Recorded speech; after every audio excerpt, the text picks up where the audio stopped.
అదే RTV app వార్తల్ని క్షణాల్లో చదివే అవకాశం ఉంటుంది. ఒక న్యూస్ పేపర్, ఒక టెలివిజన్ ఛానల్ మీ చేతుల్లో ఎప్పుడూ ఉంటాయి. నమస్తే, వెల్కమ్ టు ఆర్టీవీ హెల్త్. నేను సహస్ర.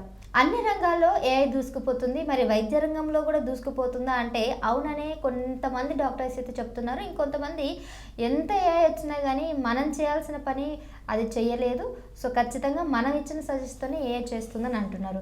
అయితే ఇకపోతే ఇప్పుడు రోబోటిక్ సర్జరీ అనేది కూడా చాలా పాపులర్ వైద్య రంగంలో. మరి ఈ రోబోటిక్కి ఏఐ ఎంత ఈ మధ్య ఉన్న అనుసంధానం ఎలా ఉంటుంది? మరి రోబోటిక్ సర్జరీ కానీ ముందు ల్యాప్రోస్కోపీ వచ్చింది కదా, మరి దానికి దీనికి డిఫరెన్స్ ఏంటి? ఇలా చాలా సందేహాలు ఉన్నాయి కదా. మరి ఈ డౌట్స్ అన్ని కూడా ఈరోజు ఈ వీడియోలో తెలుసుకుందాం. దీనికి సంబంధించి పూర్తి వివరాలు తెలియజేయడానికి ప్రస్తుతం మనతో పాటు ఉన్నారు ప్రముఖ doctor Mukteshwar Dasari, KIMS hospital gastroenterology. నమస్తే సార్. నమస్తే అండి. సార్, అసలు ల్యాప్రోస్కోపీ అంటే ఏంటి, అలాగే ఓపెన్ సర్జరీకి దీనికి ఉన్న తేడా ఏంటి? ల్యాప్రో అంటే మన పొట్ట అండి. పొట్టలో లోపల మనం స్కోప్ వేసి చూడడం అన్నట్టు. సో మామూలుగా ఓపెన్ సర్జరీ అంటే ఇక్కడ నుంచి ఇంతవరకు లేదా ఏదైనా సరే అబ్డామిన్లోకి ఎంటర్ అవ్వడానికి మనం పెద్ద ఇన్సిషన్ ఇచ్చి ఓపెన్ చేసి చూస్తాము. అది ఓపెన్ సర్జరీ. అది క్లాసికల్ ఎప్పటి నుంచో మన ఓల్డ్ సర్జన్ చేస్తుంది, మనకు తెలిసిందే. అది ఈవెన్ మనకి సిజేరియన్ ఎల్ఎస్సీస్ అది ఓపెన్ సర్జరీ, అన్ని ఓపెన్ సర్జరీస్ చేసేవన్నీ కూడా. ల్యాప్రో అంటే మనకి స్కోప్ వేసి చూస్తాం ఫస్ట్ లోపల, పొట్ట లోపల ఏముందని. తర్వాత మనకి ఇన్స్ట్రుమెంట్స్ ఉంటాయి. ఇట్ మూవ్ ఓన్లీ 2 డైరెక్షన్స్ ఇలా ఉంటాయి ఇన్స్ట్రుమెంట్స్. అలాంటి ఇన్స్ట్రుమెంట్స్ పెట్టేసి మనం సర్జరీ చేస్తాం. వాటితోటి ఆ కెమెరాలో చూసుకుంటూ, ఆ టీవీలో చూస్తూ surgeon will do surgery.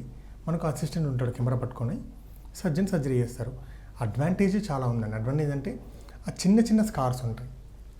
Key hole surgery అంటారు కదా, అది ఇదే ల్యాప్రోస్కోపీ సర్జరీ.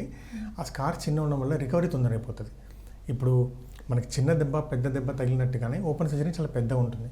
సో ఎర్లీగా తను తొందరగా డే 1 డే 2లో లేచి నడవలేడు, ఇబ్బంది పడుతూ ఉంటాడు, నొప్పి అని చెప్తూ ఉంటాడు.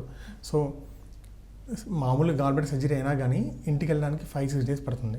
ఎందుకంటే ఈ పెయిన్ తగ్గడానికి, నడవడానికి, తినడానికి టైం పడుతుంది. అదే ల్యాప్రోస్కోపీలో చేస్తే నెక్స్ట్ డే ఇంటికి వెళ్ళిపోతారు. కొంతమంది అయితే నేను మార్నింగ్ సర్జరీ చేస్తే నైట్ ఇంటికి వెళ్ళిపోతారు, నెక్స్ట్ డే డ్యూటీకి వెళ్ళిపోతారు. ఈ ల్యాప్రోస్కోపీలో స్కార్స్ కూడా ఉండవు, అసలు చేసినట్టు కూడా ఉండదని అంటారు. స్కార్ చాలా చిన్న ఉంటుందండి. ఇనిషియల్ తెలుస్తుంది, కొంత లాంగ్ టర్మ్ తెలియదు. సర్జరీ కలిసిపోతాయి, చాలా చిన్నగా ఉంటాయి. అంతే, జస్ట్ డాట్స్ కాదు, 5 mm ఫర్ అదర్ థింగ్స్. ఎక్కడైతే మనం మెయిన్ స్కోప్ వేస్తామో అక్కడ 1.5 cm. కాకపోతే అది స్మైలీ లాగా ఉంటుంది, అంబెల్కి కలిసిపోతుంది, తెలియదు. ఓకే, మరి ఇప్పుడు ఓపెన్ సర్జరీ అంటే మొత్తం కోస్తారు కదా? ఇక్కడ నుంచి ఇక్కడ చేయడం లేదు, ఇక్కడ కోయడం. ఎలా అయినా మనం ఎంటర్ అవ్వడానికి 7 కుట్లు అయితే పడతాయి. ఇది ఎక్కువ పడతాయి, ఇంకా మినిమం మీరు చెప్పింది మినిమం, ఎక్కువ పడతాయి కూడా. మినిమం 7 నుంచి 14 కుట్లు కూడా పడతాయి. ఇప్పుడు ఈ జనరేషన్లో అంటే ఈ మధ్య కాలంలో ఓపెన్ సర్జరీలు జరుగుతున్నాయా? జరుగుతాయి. ఓపెన్ సర్జరీ ఇంకా ఉంది, ఓపెన్ సర్జరీ చేస్తారు. ఎందుకనంటే ల్యాప్రోస్కోపీ అడ్వాన్స్డ్ వచ్చినా కూడా ఎందుకు ఓపెన్ సర్జరీకి వెళ్తున్నారు? There are certain conditions can be do in emergency open. అంటే ఫర్ ఎగ్జాంపుల్ ఎమర్జెన్సీ పేషెంట్ వచ్చారు, పేషెంట్ కండిషన్ వైటల్స్ అన్ని బాగాలేవు, ల్యాప్రోస్కోపీ వేసి పెట్టి చూసి మేనేజ్ చేసేంత పరిస్థితి లేకపోతే then immediately we have to open and see. ఆ మేనేజ్ చేయలేము. బ్లీడింగ్ అవుతుంది, లివర్ థర్డ్ బ్లీడింగ్ అవుతుంది, దాన్ని మనం ల్యాప్రోస్కోపీ వేసి చూద్దాంలే. ల్యాప్రోస్కోపీ కొద్దిగా టైం టేకింగ్, ఓపెనింగ్ కొద్దిగా ఫాస్ట్ ఉంటుంది. సో కొన్ని కండిషన్స్కి ఇంకా ఓపెన్ ఉంది. అలాగే కొన్ని మ్యాలిగెన్సీ కండిషన్స్ ఉంటాయి, క్యాన్సర్ కండిషన్ ఉంటాయి. Most of the times laparoscopy రోబోటిక్లో అయిపోతాయి. ఓకే, ఈ రోబోటిక్ సర్జరీకి మరి ల్యాప్రోస్కోపీ డిఫరెన్స్ ఏంటి సార్ అసలు? ఇందాక చెప్పినట్టుగా ల్యాప్రోస్కోపీ అంటే మినిమల్ యాక్సెస్ సర్జరీయే, రోబోటిక్ అంటే మినిమల్ యాక్సెస్ సర్జరీయే. ల్యాప్రోస్కోపీకి మేమే చేస్తాము, రోబోటిక్ కూడా మేమే చేస్తాము. తేడా ఏంటంటే ల్యాప్రోస్కోపీలో ఒకసారి ఎంటర్ అయిన తర్వాత instrument will do only 2 directions ఇందాక చెప్పినట్టు. రోబోటిక్ ఎలా అంటే మనం రోబోటిక్ డాక్ చేసిన తర్వాత రోబోటిక్ ఆర్మ్స్ లోపలికి వెళ్ళాక మన చెయ్యి ఎలా అయితే పొట్టలో లోపలికి వెళ్ళాక తిరుగుతాయో, బయట తిరుగుతుందో ఆ చిన్న ఇన్స్ట్రుమెంట్ లోపలంతా ఈజీగా తిరుగుతుంది. సో మనకి చిన్న చిన్న స్ట్రక్చర్స్ని సూచర్ వేయడం కానీ, కుట్లు వేయడానికి కానీ, పట్టుకోవడానికి, రిసెక్ట్ చేయడానికి చాలా ఈజీగా ఉంటుంది. రెండోది ఎక్సలెంట్ విజన్. ల్యాప్రోస్కోపీకి 2 కావాలండి, మినిమం 2.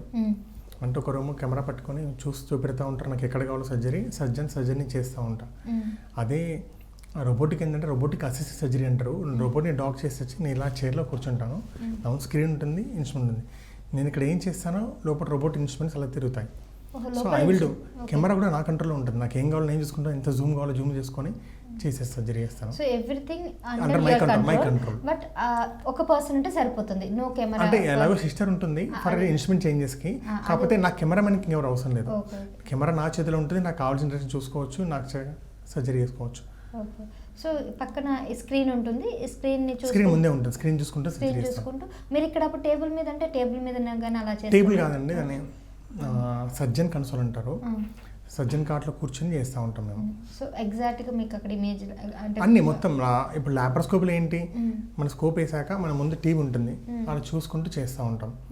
రోబోటిక్లో ఏంటంటే మనం కూర్చొని అదే దాంట్లో మనం ఇలా కదిలిన ప్రతిసారి అక్కడ లోపల చేస్తూ ఉంటాం. సో మనం ఎంత అయితే మూమెంట్ ఉంటుందో లోపల కూడా ఆ రోబోటిక్ అంతే మూమెంట్ ఉంటుంది, రైట్, దాని ప్రపోర్షనేట్గా. ఓకే. ఇప్పుడు ఈ లాప్రోస్కోప్కి, ఓపెన్ సర్జరీకి, రోబోటిక్ సర్జరీకి అన్ని డిఫరెన్స్ చెప్పారు కదా. సో విచ్ వన్ ఈజ్ అంటే మేజర్ కండిషన్స్లో ఏది ఎక్కువగా ప్రిఫర్ చేస్తుంటారు డాక్టర్స్ కానీ పేషెంట్స్ కానీ? మంచి రిజల్ట్స్ దేంట్లో బాగా వస్తుంది? లాప్రోస్కోప్లో చేస్తే బాగుంటుందా, రోబోటిక్స్లో బాగా చేస్తే బాగుంటుందా, ఓపెన్ సర్జరీలో చేస్తే బాగుంటుందా? Depends upon the patient condition. ఇప్పుడు మీరు ఎలా అంటున్నారంటే సైకిల్ మీద వెళ్తే బాగుంటుందా, మనం ఆడి కార్లో వెళ్తే బాగుంటుందా, మెట్రో వెళ్తే బాగుంటుందా అని అడుగుతున్నారు. అంటే నేను చెప్తున్నా ఎగ్జాంపుల్, ఇప్పుడు తార్ రోడ్ తీసుకొచ్చాం అనుకోండి, అక్కడ ఆడి పని చేయదు, అక్కడ ఖచ్చితంగా తారు సైకిల్ వెళ్ళాల్సి వస్తుంది. సో అలానే depends upon the patient condition we have to opt. అంతేగాని ప్రతి సర్జరీకి నేను రోబోటిక్ చేస్తా అంటే కుదరదు. రోబోటిక్ చేయాలి అంటే కూడా మనకి అది కండిషన్ ఏంటి రోబోటిక్ ఆప్టా కాదా చేయడానికి. రోబోటిక్ అయినా లాప్రోస్కోపిక్ అయినా లోపల మనకి ఎయిర్ ఫిల్ అవుతుంది, CO2 అంటారు, ఆ పొట్ట ఉబ్బడానికి ఫిల్ చేస్తుంది. అప్పుడు మనకి లంగ్ పైన కొద్ది ఎఫెక్ట్ పడుతుంది. సో లంగ్ పైన కొన్ని బ్రీతింగ్ ఎఫెక్ట్ ప్యాటర్న్స్ ఉంటాయి. సో చాలామంది క్రానిక్గా లంగ్ డ్యామేజ్ ఉందనుకో, వాళ్ళకి ఎవరు కూడా ఈ రోబోటిక్ లాప్రోస్కోపీ ప్రిఫర్ చేయరు, ఎందుకంటే దీనివల్ల ఇంకా ఆ లంగ్ పడే అవకాశం ఉంటుంది. కానీ హెల్తీ పీపుల్ ఎవరికైనా కానీ లంగ్ ఇష్యూ లేని వాళ్ళకి అందరికీ కూడా laparoscopy robotic in most of the conditions చేస్తాం, కానీ అన్నిటికీ చేస్తామా అంటే ఎవరికి ఇండికేషన్ వాళ్ళకి చేస్తాం, ఎందుకంటే cost is a matter. Cost అంటే రోబోటిక్ అయితే చాలా ఎక్కువ ఉంటుంది, మూడిట్లో పోలిస్తే ఎక్కువ ఉంటుంది రోబోటిక్. సో మీ ఓపెన్ సర్జరీ అయితే తక్కువ కాస్ట్ ఉంటుంది, లాప్రోస్కోపీ ఇంకాస్త ఎక్కువ, రోబోటిక్ ఇంకా ఎక్కువ. సో డిపెండ్స్ ఆన్ వాళ్ళ ఫినాన్షియల్ బండి ఉంటుంది. అసలు దీనికి రోబోటిక్ అవసరం లేదా, ఫర్ చిన్న సర్జరీ ఉందనుకోండి, అది ల్యాబ్లోనే చేయొచ్చు అన్నప్పుడు బిగిలోనే సర్జిద్దాం. మేము వాళ్ళకి చెప్పేస్తాం లైక్ ఇది ల్యాబ్లో సరిపోద్దండి, లేదండి మాకు రోబోటిక్ కావాలంటే సరే వాళ్ళకి ఆప్షన్ ఇచ్చి చేస్తాము. ఈ రోబో దానికి కూడా దానికి కనీసం చిన్న డాట్స్ అన్నారు లాప్రోస్కోప్కి, దీనికి ఎలాంటి డాట్స్ ఉంటాయి? ఇప్పుడు నేను ఇందాక చెప్పిన లాప్రోస్కోపీలో ఎలా అంటే 5 mm అంటే 0.5 సెంటీమీటర్వి ఉంటాయి పోర్ట్స్, ఇంకోటి 1.2 or 1.5 సెంటీమీటర్ ఉంటాయి. రోబోట్లో అన్ని 0.8 సెంటీమీటర్ 8 mm ఉంటాయి. 8 mm అన్ని 8 mm పోర్ట్సే ఉంటాయి. ఇప్పుడు వచ్చిన కొత్త రోబోట్ అయినా 8 mm, అంటే కెమెరా 8 mm, మిగిలిన పోర్ట్స్ కూడా ఏమైనా 8 mm ఉంటాయి. అడ్వాంటేజ్ ఫర్ ఎగ్జాంపుల్ చూడాలి అనుకున్నా కానీ యంగ్ ఫీమేల్ అన్మ్యారీడ్ అట్లా ఉన్నారు అంటే ఇక్కడ మాత్రం స్కార్ కనబడుతుంది, మిగతా స్కార్స్ కనబడవు. ఎందుకు అంటే మిగతా ఇక్కడ నుంచి వెళ్తారు, సైడ్ నుంచి, ముందు నుంచి చూస్తే కనబడదు.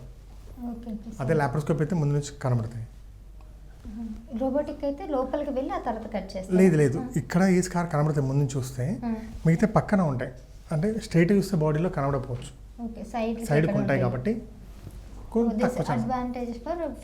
ఫీమేల్ ఎవరు అన్మ్యారీడ్ వాళ్ళకి ఉంటుంది. అది బీభత్సమైన అడ్వాంటేజ్ అంటే కాదు, బట్ స్టిల్ కానీ రోబోటిక్ ఇండికేటెడ్ కేసు కొన్ని ఉంటాయి. ఇప్పుడు ఫర్ ఎగ్జాంపుల్ అన్నవాయిక్ అని చెప్పాను కదా, ఇది చాలా చిన్న క్యావిటీ. ఈ క్యావిటీలో వెళ్ళి పని చేయాలి అంటే రోబోటిక్ యాజ్ మచ్ అడ్వాంటేజ్. ఖచ్చితంగా రోబోటిక్ చేస్తే దాని గుడ్ రిజల్ట్. మనకి అడిక్వేట్ లింఫ్ నోడ్స్ అని అంటాము, క్యాన్సర్ తీయచ్చు, లింఫ్ నోడ్ తీయచ్చు, ప్రాపర్ సర్జరీ అవుతుంది.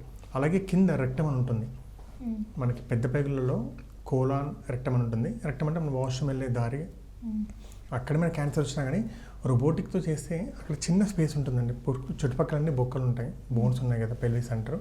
సో అక్కడ స్పేస్లో మనం చేయాలి అంటే రోబోటిక్ అయితే much more advantage compare to laparoscopic and open.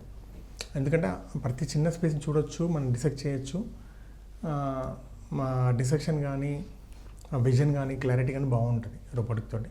So where the necessary we have to take advantage of robot.